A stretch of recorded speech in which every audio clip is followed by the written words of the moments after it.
Delight IAS पर आप सभी का एक बार फिर से बहुत बहुत स्वागत है।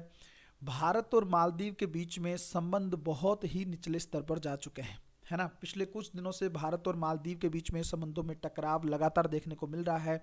जब से भारत के प्रधानमंत्री लक्षद्वीप गए हैं और वहां से जाके उन्होंने कुछ तस्वीरों को पोस्ट किया है, उसके बाद से भारत और मालदीव के बीच में टकराव इतना बढ़ गया है कि भारत में मालदीव को लेकर एक अभियान भी चल रहा है, जिसे हम लोग जानते हैं बाइकॉट मालदीव अभियान।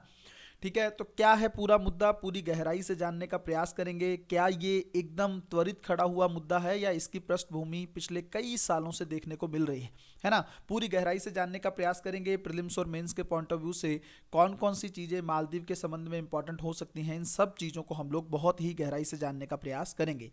सबसे पहली चीज़ तो ये है कि लक्षद्वीप के बारे में आप लोग जानते हैं, है ना। भारत का एक आइलैंड है ना, और जहाँ जिसे हम लोग यूटी भी कहते हैं, केंद्र शासित प्रदेश है। और लक्षद्वीप में भारत के पीएम के जाने से ऐसा मुद्दा आखिर क्या हो गया कि मालदीव को इतना ज़्यादा प्रॉब्लम हो गई, है ना। देखो, पीएम के वहाँ गए पीएम और उन्होंने कुछ तस्वीरों को पोस्ट किया, लेकिन उसके बाद मालदीव के कुछ जो मंत्री थे सरकार के, उन्होंने कुछ अपमानजनक टिप्पणियां भारतीय प्रधानमंत्री को लेकर की, है ना। और उनको ये लग रहा था कि भारत के प्रधानमंत्री लक्षद्वीप आए हैं तो इससे वो मालदीव को टारगेट कर रहे हैं, ना केवल मालदीव की सरकार को बल्कि मालदीव का जो पर्यटन क्षेत्र है इसको टारगेट करने का प्रयास किया जा रहा है ना। क्योंकि आपको पता है पिछले कुछ समय से सरकार जो है भारत के जो आइलैंड है जैसे अंडमान निकोबार, लक्षद्वीप, इन सबको बढ़ाने का या इनको प्रमोट करने का प्रयास कर रही है। क्योंकि देखो, भारत में भी तो पर्यटन बढ़ना चाहिए ना, इसमें क्या प्रॉब्लम है ना। तो हमारा देश है, हमारे आइलैंड है, हम अपने स्तर पर वर्क कर सकते हैं, इससे आपको क्या प्रॉब्लम है ना। जब तक मालदीव में भारत के बहुत सारे टूरिस्ट जा रहे थे तब तो आपको दिक्कत नहीं थी। अब थोड़ा सा पीएम ने अपने स्तर पर प्रमोट करने का प्रयास किया तो आपको समस्या हो गई, है ना। तो ये इशू हुआ। जैसे ही मुद्दे ने तूल पकड़ा तो जो मालदीव की सरकार है उन्होंने उन तीनों मंत्रियों को बर्खास्त कर दिया। सबसे पहले आप मैटर देखेंगे, देखिए, इन्होंने नस्लवादी टिप्पणियां की थी भारतीयों को लेकर, है ना। तो वो जो बिल्कुल ठीक नहीं था और उसकी कई देशों द्वारा आलोचना भी की गई। जैसे ही इन्होंने टिप्पणियां की, भारत में जो मालदीव का बायकॉट करने का एक अभियान चल पड़ा, है ना, ट्रेंडिंग होने लगा।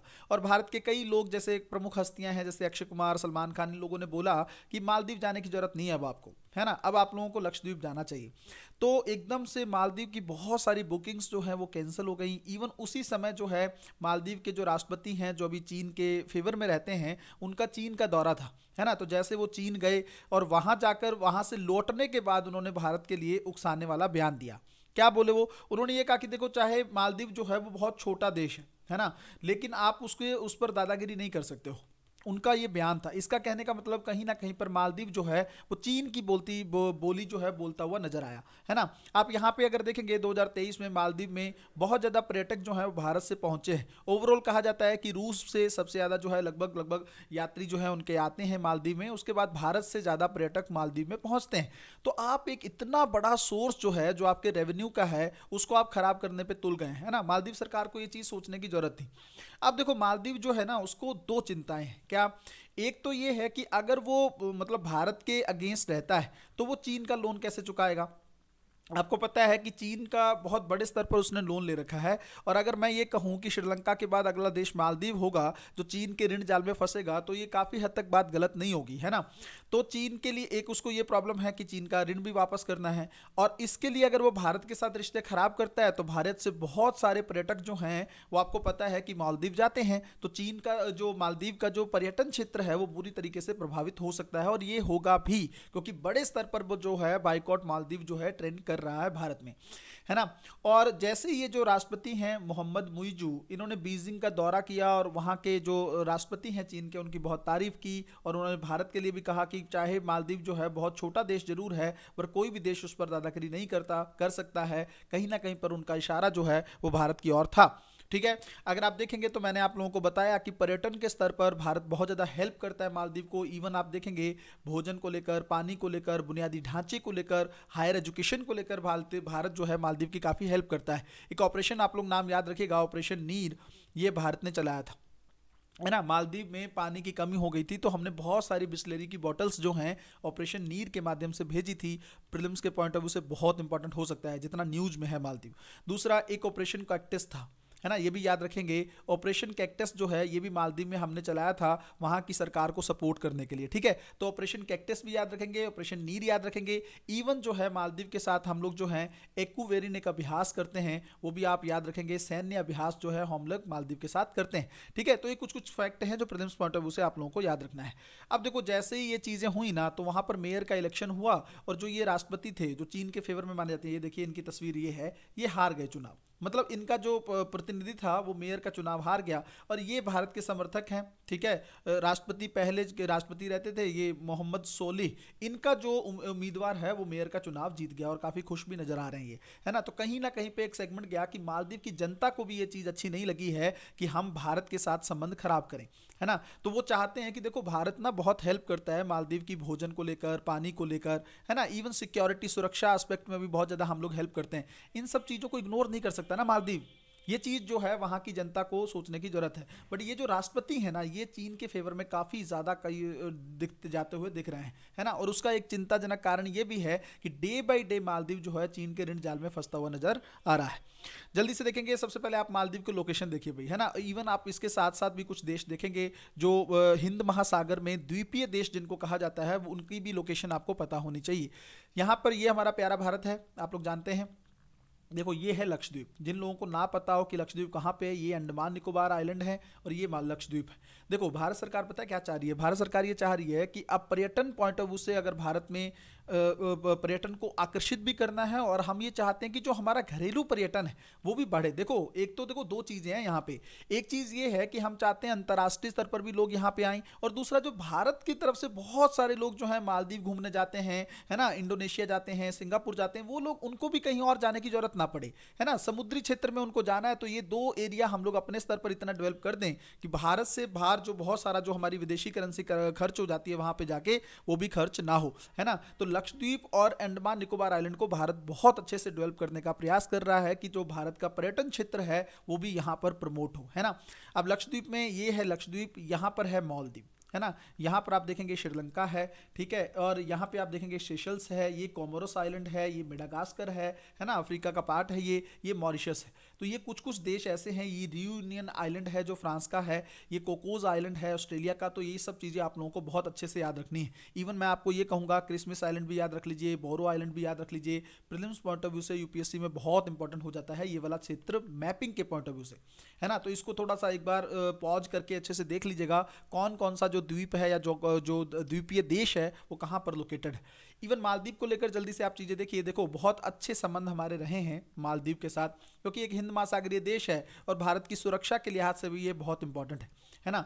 1965 में ब्रिटेन से आज़ाद हुआ, फिर उसके बाद इसने अपने आप को गणतंत्र घोषित कर दिया, है ना। भारत के साथ ओवरऑल ठीक ठाक रिलेशन रहे हैं। भारत ने ऑपरेशन कैक्टस भी चलाया था ताकि मालदीव को हेल्प की जा सके। 2008 में मालदीव ने नए संविधान को स्वीकार किया, वहां से लगातार जो है संघर्ष चलता रहा है। और अगर आप 2013 में चुनाव में देखेंगे तो वहां पर आप देखेंगे कि जो नशीद थे उनको काफ़ी अधिक वोट मिले और कोर्ट ने उनको अवैध घोषित कर दिया। दूसरे दौर में जो है अब्दुल्ला यामीन को जीत मिली। ये वही दौर था जब भारत और मालदीव के संबंधों में तल्खी आनी शुरू हुई। मैं आपको एक ओवरऑल कहानी समझा देता हूँ, इसको यहाँ पे देखिएगा आप लोग। देखो भारत का जो मालदीव है ना, भारत के साथ ओवरऑल तो रिलेशन इसके अभी तक ठीक रहे हैं, है ना।